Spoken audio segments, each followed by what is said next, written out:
Defenders of Ukraine turned prisoners of war. Latest images released by the Russian military of Ukrainian forces surrendering after their defiant stand. Some limping with wounds or exhaustion. As one of this conflict's most grueling battles at the Azovstal steelworks in Mariupol finally draws to a close. Nearly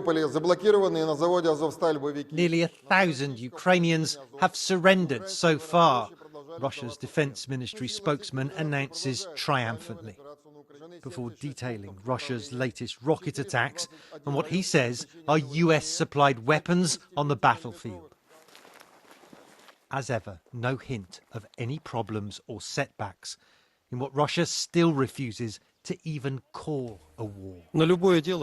Shocking then that Kremlin-controlled television would allow Russia's special military operation to be ripped apart on air by a respected military commentator and former Russian colonel who pulls no punches.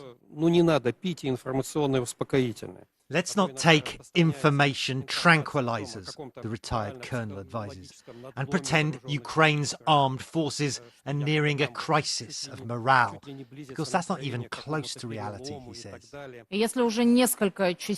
The pro-Kremlin anchor pushes back, saying there have been individual cases that show otherwise. But the colonel is insistent. With European military aid now coming into full effect, he says, 1 million Ukrainian soldiers could soon join the fight. While frankly, the situation for Russia, he says, will get worse. It is scathing. But he went on. We are geopolitically isolated.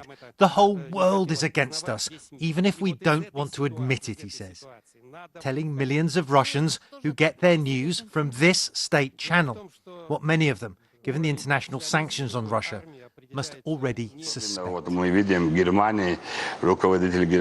Recent days have seen the official veil of denial slipped too.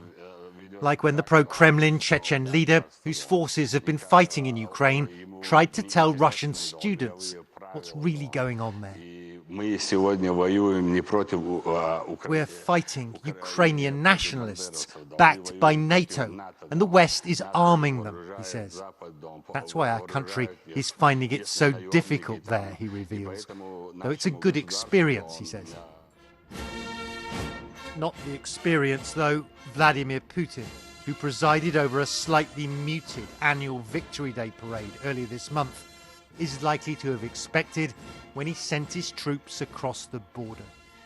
Russia hasn't lost its latest war, but expectations of a quick and easy win are being rowed back.